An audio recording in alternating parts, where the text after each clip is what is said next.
Hello again, welcome. I'm glad you're here.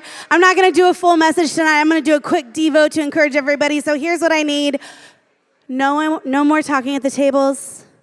Everyone have a seat. Yes. Oh, good. Love it. Have a seat. I want to share something that has actually just been on my heart for a few weeks. I actually shared it at Rock Hill FCA the other day, and so if you were there, a few of you, you heard this already, but I'm going to share it again because can you ever hear it too much? Probably not. So I'm so glad y'all are here tonight. Such a fun night. Do y'all love groups giving? Someone asked me a couple weeks ago when I thought that we would be too big to do groups giving, and I said, never. I love groups giving, and so we're going to hopefully do it as long as we can. We still have a lot of seats and areas we can do, so hopefully we can keep doing it for a long time. What is your favorite holiday? Anybody? Christmas. A lot of Christmas. What? I love 4th of July too, Victoria. I love 4th of July. It's one of my favorites. Anybody's favorite Thanksgiving? Okay, a couple of y'all. I love that. It's so hard because when I'm in the middle of a holiday, like that's the one I love, right? Y'all ever feel that way? When I'm in the middle of a holiday, that's the one I love. I'll tell you a couple things that I've been doing recently.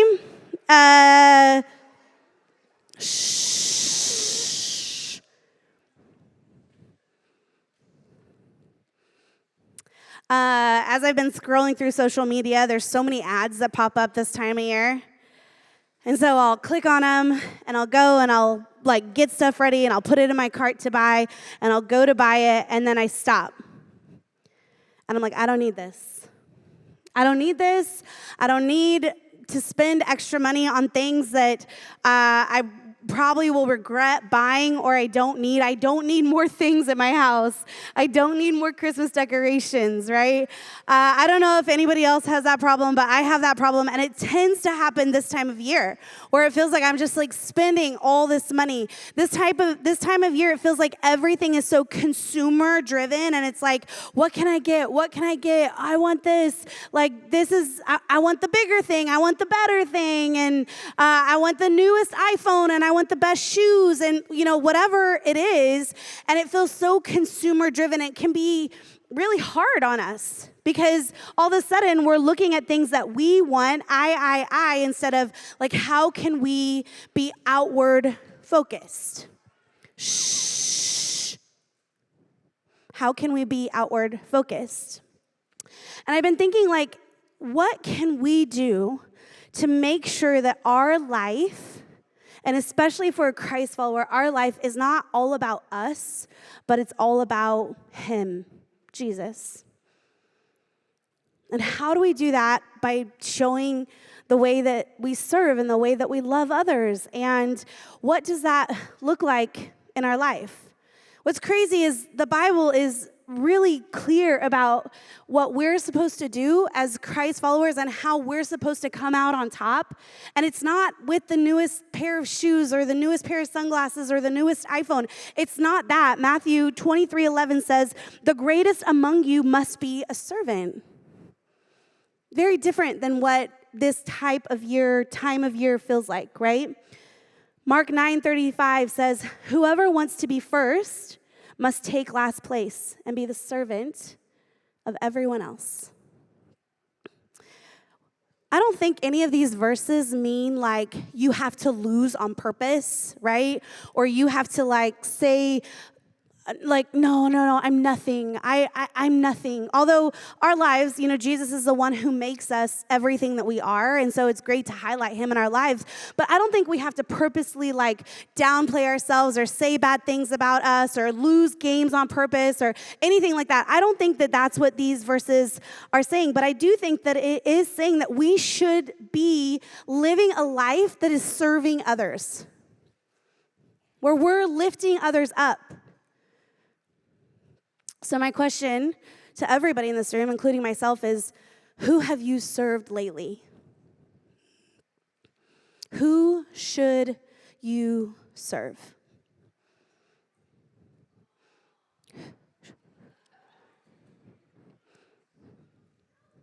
Hey, shh.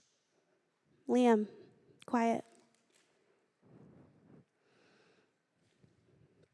Who are people that you should be serving? I'm going to turn really quick to Matthew 25. So if you have your Bible, you can turn there. If you have your phone, feel free to turn there too. It is also going to be on the screen. Give me just 1 second.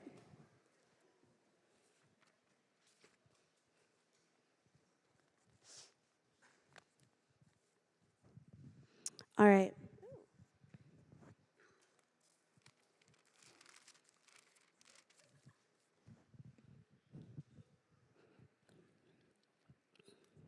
Matthew 25, 35 through 40 says this.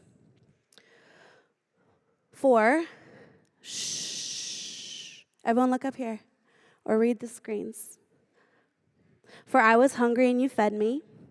I was thirsty and you gave me drink. I was a stranger and you invited me into your home. I was naked and you clothed me. I was sick and you cared for me. I was in prison and you visited me. Then these righteous ones will reply, Lord, when did we ever see you hungry and feed you, or thirsty and give you something to drink, or a stranger and show you hospitality, or naked and give you clothing? When did we ever see you sick or in prison and visit you? And then the King, Jesus, will say, I tell you the truth. When you did it to one of the least of these, my brothers and sisters, you were doing it unto me. Basically, this verse is saying that whatever you do to anyone else in your life, period, you're doing it as though you're doing it unto God. So when you serve someone and you humble yourself and you, do the dishes at home, you're doing it as though you're doing it unto God. When you donate, when maybe your family does an angel tree and you give a gift to someone in need, you're doing it as though you're doing it unto God. When you are in the heat of practice or you're in the heat of a game and you help someone up off the field, even though maybe you aren't winning, you're doing it as though you're doing it unto God. The words that you say, you're doing it as though you're doing it unto God. This verse is saying that whatever you say to anyone around you, whatever you do to anyone around you, whoever is in your space, those are the people that you should be serving. It doesn't give us this long list of people, your family, your friends, your teachers, your classmates. Yes, all of those are right. But basically, this verse is saying, whatever you do to anyone, you're doing it unto me.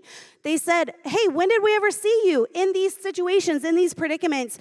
And the King, Jesus said, whenever you did this to anyone, you were doing it unto me. And I feel like it was so important this time of year to say, like, hey, instead of making this whole season about us and what we can get and how people can serve us, how about we go, hey, what can we do to serve others? And to love them well and to show them who Jesus is. When you do this, you are showing them who Jesus is. And what's crazy is this verse is talking about everybody, friends, enemies, family members, people you haven't talked to a long time. I mean, if you're only nice to people who are nice to you, what does that even mean? The Bible actually even talks about this. I don't have that verse written down. Oh, yeah, actually, we're going to read it. Luke 6:32. We're going to turn to Luke really quick. I said, I don't need a table, and now here I am up here, like, doing all this stuff, so. Luke 6, starting in verse 32, it says, if you love only those who love you, why should you get credit for that? Even sinners love those who love them. And if you do only good to those who do good to you, why should you get credit? Even sinners do that much. And if you lend money only to those who can repay you, why should you get credit? Even sinners will lend to other sinners in full return. Love your enemies. Do good to them. Lend to them without expecting to be repaid. Then your reward from heaven will be very great, and you will truly be acting as children of the Most High, for he is kind to those who are unthankful and wicked. You must be compassionate, just as your Father is compassionate. Thanks, Gabe. I love that verse because it is telling us very specifically that we should not only do this to people who are kind to us or that we know, but we should be in the business of doing this to everyone in our world all the time. And what's crazy is I think we get so much in the habit of us and what we can do and what we get from something. So my questions for you today is, have you served your family today? Have you served your teachers today? Have you served coworkers today? Have you served your classmates or your teammates today? Have you served those that you play against today? How will you serve your enemies today? When you live serving others, that is how we become less consumer-focused and more outward-focused, which is literally telling the world about Jesus. Because it is about the way we live and what we say and what we do. That is a huge part of being a Christ follower, are those things. How are we serving? That's what Jesus did. When he came to this earth, he came to serve. And honestly, if you're having a hard time in this season, and you're feeling ungrateful or you don't think that you have anything to be thankful for, maybe ask this question: who are you serving? Ask it of yourself. Who are you serving? This is what Jesus did when he came. Matthew 10:45 says, "For even the Son of Man came not to be served, but to serve others." And I say this a lot, but if it was good enough for Jesus, it's good enough for us. We should try to model our life after him and all he's done and all that he is. And sometimes this means putting our own wants, our own desires to the side, and I get that. But I will tell you that if we do that, our life will work itself out. I've seen it happen again and again. I've seen where we don't push our own agenda and we say, God, whatever your agenda is, that's what I want to do. And I've seen the goodness of God come through, and probably even in my own life, for sure, even bigger than what I could have even imagined.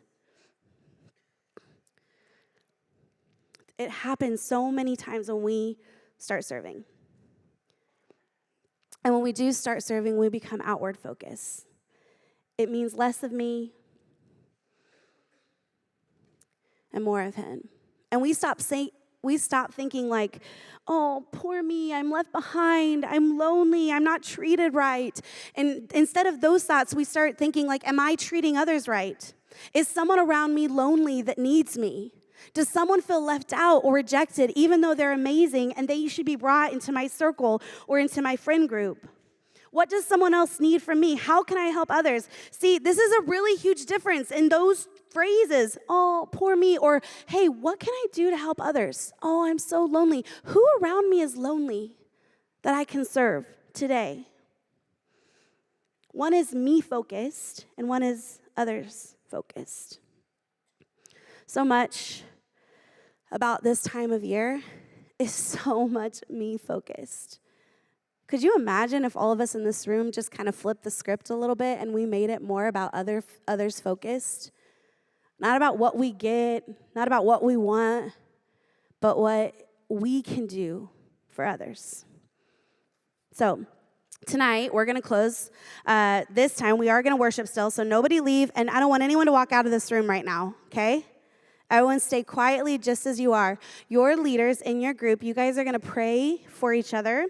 And your leaders are going to lead this, and here's what I think might happen around some tables is taking prayer requests and maybe asking the question, like, who in your world right now is hard to love or hard to serve? And maybe pray that you do that better. Like, maybe even share a specific name if you're comfortable doing that. You don't have to do that, but I think it's good to acknowledge that and then to maybe bring it to the light and pray that God would help you. Or maybe this time of year makes you really nervous because of stuff that goes on at home, or maybe you see family and the dynamic is really weird, and you just know that this time of year is going to be a little difficult for you, and you need prayer for that. So my thought would be just around the table, you each share something that you would like prayer for, you'd like to see Jesus come through for you in this year, or who you can serve well this year, and you guys pray together as a group. And in just a few minutes, we are going to go into worship, but for just a few minutes, I want you guys to pray at the table, to talk, to encourage each other, and just pray that God can help us this season.